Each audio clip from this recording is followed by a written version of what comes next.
আমরা আসছি আমাদের এই সম্মানিত আমাদের মোনাকে আমাদের সাথে ব্যবসা করতো রহিম ভাই। উনি সরকারি চাকরি করতো, চাকরি চলে যাওয়ার পরে আমাদের সেখানে ব্যবসায় করতে দীর্ঘ প্রায় 15 বছর। হ্যাঁ, দীর্ঘ 15 বছর পর্যন্ত আমাদের আমিষ বাড়িতে ব্যবসা করছে। উনি সরকারি চাকরি করার পরে অর্থাৎ একটা মামলা গেছে, বিডিআর বিদ্রোহের একটা মামলা হওয়ার পরে আমাদের সাথে একসাথে উঠা বসা, আমরা ওনার সন্তুষ্ট, উঠা বসা অনেক সন্তুষ্ট। কিন্তু ব্যবসায়িক লেনদেন তো একটা বিষয় থাকে, ব্যবসায়িক লেনদেন বিষয়ের ক্ষেত্রে উনার সাথে একটা সংঘর্ষের সাথে একটা হাতাহাতি, এক ধরনের বিতর্কিত একটা ঘটনা ঘটছে। ঘটার পরে উনি অসুস্থ হয়ে গেছে। অসুস্থ হওয়ার পরে উনি থানাতে যাই একটা জিডি করছে, বুঝেন আইনি প্রক্রিয়া যেটা। জিডি করার পরে থানারা বলছে আপনি হসপিটালে ভর্তি হন, তাই ভর্তি হওয়ার পরে জিডি মারা গেছে। আমরা আসছি উনার শুভাকাঙ্ক্ষী হিসেবে মাটি যাওয়ার জন্য। বিশেষ করে গেলে ব্যবসায়িক ক্ষেত্রে লেনদেন থাকে, দেনাদাও থাকে, পাওনাদাও থাকে। এখানে প্রায় 15 লাখ টাকা উনের মতো দেনা আছে, যেহেতু ঘরের মালিক 9 লক্ষ টাকা কিছুদিন আগে ঋণ নিয়ে দিছে। উপরে একটা ব্যাংক আছে, ব্যাংকের কিছু টাকা আছে, প্লাস আরো কিছু লেনদেন আছে, এনজিও বিভিন্ন রকমের আছে না, সুদী ব্যবসা আর অনেক কিছু আছে। আমরা চাচ্ছি যখন উনি একটা মামলা করছে, অফিসার আসছে এখান থেকে তদন্তের জন্য, আমরা তো এর মধ্যে পথে চলে এসে আমাদের বারবার ফোন দিচ্ছি, আমরা যাই এলাকার সাথে যোগাযোগ করবো। এখন বিষয়টা হলো, যদি আপনারা মাটি দিয়ে দেন অবশ্যই মাটি দিতে হবে, কিন্তু প্রক্রিয়ার মাধ্যমে দিলে এক হিসাব, আর ব্যক্তিগত ভাবে দিলে আরেক হিসাব। আমরা এই বিষয়টা আমাদেরকে বারবার বলতেছে, পাশের দোকানদার হিসেবে এখন কি করবেন? লাশের মালিক দারোগা, আপনি জানাজা করতে পারবেন, মাটি দিতে পারবেন না। আপনার কথা বুঝছেন কিনা? আমরা এই জন্য আসছি, উনি প্রায় 15 লক্ষ টাকার উপর দেনা আছে, মাটি দিয়ে দিবেন, আমি সবাইতে কোনো লোক আসবে না, মামলা করে দিবেন, এবং যিনারা নামাজ পড়াবে তারাও বিপদে পড়তে পারে। আমরা আসছি, আমরাও পড়তে পারি, সাক্ষীমুখী অনেক কিছু জামিল আছে, যেহেতু উনি নিজে ব্যক্তিগত একটা মামলা করছে, অর্থাৎ অভিযোগ করছে। অভিযোগের পরে উনি মৃত্যু হয়েছে, মরতে হওয়ার পরে উনার একটা ফ্যামিলি যদি বাদী হয়, আমরা চাচ্ছি যে যিনারা করছেন মামলায়, যখন ওনাদেরকে সরকারি প্রশাসনে পুলিশ দিয়ে হয়রানি করবে, অর্থাৎ মিট করার জন্য আসবে, আমাদেরকে হয় আসার পরে আমরা যদি উনাকে কিছু নিয়ে যদি পরিশোধ করতে পারি, কিছু অংশ তার সন্তানকে দিতে পারি, তাহলে আমরা পাশের দোকানদার হিসাবে আমরা একটা উত্তপ্ত অনুভব করবো যে আমরা তার জন্য করতে পারছি যতটুকু পাচ্ছি। এই জন্যই আসা, অন্য কিছু না। এখন জানাজা পড়াইবেন, পড়ার পর তারা সিদ্ধান্ত দিবে, অফিসার বসে রয়েছে, যদি বলে আমরা মামলা যাবো না, অফিসে সেখানে খোঁজ করবে। আমি বলার অধিকার নাই, লাশের মালিক দারোগা, যদি জোর করে দেন ওনার পরিবার বলতে পারে। যদিও প্রশাসন, যেহেতু কোর্টে মামলা হইলে অফিসার একটা তদন্তের রিপোর্ট দিবে, কি দিবে তার পরিবার এটা দাবি নেই, তাহলে সেখান থেকে আর কোনো হবে না। যদি সরকার স্বপ্নে যেটাতে মামলা হয়েছে সরকারি লোক, তাহলে লাশ আবার উঠাইতে হবে।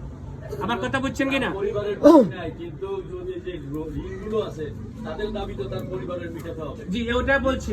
কোন ঋণদাতা যদি তাকে মাইরা ফেলায়, তাকে তারা মাইরাই ফেলাইছে মাইরা, তাহলে অবশ্যই কি তাদের বিচার আওতায় এসে অবশ্যই তার পরিবারের ক্ষতিপূরণটা তারা একটা লোকের যেহেতু মালিকের 9 লক্ষ টাকা তারা ঋণ করে দিছে, 9 লক্ষ টাকা একজন ব্যক্তি, পাশের একটা দোকানের 1,50,000 টাকা, উপরে একটা ব্যাংক আছে, ব্যাংকের কথা আমি জানি না, ব্যাংকের কথা এরকম আরো অসংখ্য আছে, 15 লক্ষ টাকা আনুমানিক দেনা আছে। ইসলামী ব্যাংকের 1 লক্ষ টাকা, তাহলে প্রায় 15 লক্ষ টাকার মতো দেনা আছে। এখন বিষয়টা হলো, মাটি দিয়ে দিলে আমি সবার থেকে দেনা দাঁড়াবে না, মামলা একটা করবেই করবে। কারণ আমি চাকরি করি একটা কোম্পানির মালিক তো মাফ করবে না, কোম্পানির মালিক প্রসেসিং অনুযায়ী উঠাবে, তারপরে উঠাইতেও পারে না। কথাটা বুঝছেন না? আমার ব্যক্তিগত আমি মাফ করে দিলাম, আমি ছোটখাটো ভাবে আমার দরকার নাই, আমার বন্ধু মানুষ হিসেবে আমরা আমার বাসায় কয়েকবার নি খাওয়াই, যে ফ্যামিলি সম্পর্ক ওনার জন্য, আর্থিক মাটি দেওয়ার জন্য। কিন্তু অফিসার বারবার বিরক্তি করার কারণে আমরা এই সিদ্ধান্ত নিচ্ছি। এখন ওনার পরিবার বলবে যদি লাভ মাটি দিয়ে দিবে, সমস্যা নাই, আর বাকি 15 লক্ষ টাকা ওরা যদি আসে পরবর্তীতে, আমরা পরামর্শ দিচ্ছি, ওরা আসবে কনফার্ম। একজন ব্যাংকের একটা লোক আছে, পাশের একটা দোকানদারও আসবে, আমরা ঋণ নিতে আসিনি, আইনি প্রক্রিয়া যেটা আসে ওইটা আসবে। তবে যদি আইনি প্রক্রিয়া যায়, কিছু পাওয়ার সম্ভাবনা আছে। পার্টি যখন মামলায় হবে, তখন একটা হয়রানিতে হওয়ার আগে অত করবে দেন, আমি দিলাম 10 লাখ টাকা, আমি দিলাম 5 লাখ টাকা, দহের পরে আমি 5 লক্ষ টাকা দিই, এটা আমি একটু বলে দেন বাকিটা। আলহামদুলিল্লাহ, আপনারা ওনার কথা বুঝতে পারছেন তো? এখন কি আমরা এই 15 লক্ষ টাকার যে একটা তথ্য পেলাম, এই ঋণ অবস্থায় কি আমাদের আব্দুর রহিম ভাইকে কি আমরা বিদায় দিতে পারি? পারি আমরা, যদি তার পরিবার বলে যে 15 লক্ষ টাকা আমাদের জিম্মে আমরা দিয়ে দেবো, ঠিক আছে কিনা? আর যদি তার পরিবার যদি মনে করে যে না, আপনারা সহযোগিতা করেন, আমাদের এই হত্যাকাণ্ডের বিচারটাও আমরা পাই, হ্যাঁ, এবং আমরা যে ঋণগুলো আছে সেটাও আমরা শোধ করি। যদি উনি পয়সা থাকতেন নিশ্চয়ই ঋণগুলো দিত, নাকি দিত না? তো তারে মাইরা পিটায় মাইরা ফেলাইছে, তাই না? অতএব এটার বিচার আমরা চাই। যে আপনারা সবাই চান তো? এই জন্য আমার এই ভাই এই ওনারা আমিরশাপাড়া থেকে আসছে, ওনারা মহব্বতে আসছে এবং কি এই হত্যাকাণ্ডের বিচারটা যেন তার পরিবার পায় এবং এই তার পরিবারের উপরে যেন কোনো অর্থনৈতিক ভাবে কোনো প্রভাব না পড়ে। তারা দিবে থেকে বাবা তো চলে গেছে, তাই না? এই জন্য আমি মনে করি ওনার ওয়াইফ মামলা করার জন্য অফিসারের সাথে কথা বলবে, ওনারা সার্বিক সহযোগিতা করবে ইনশাআল্লাহ। এবং আমরাও এখান থেকে যাবো, আমারও ওখানে পরিচিত লোক আছে। ঠিক আছে কিনা মিলিটেশন? ঠিক আছে, এখন আমরা দোয়া করবো।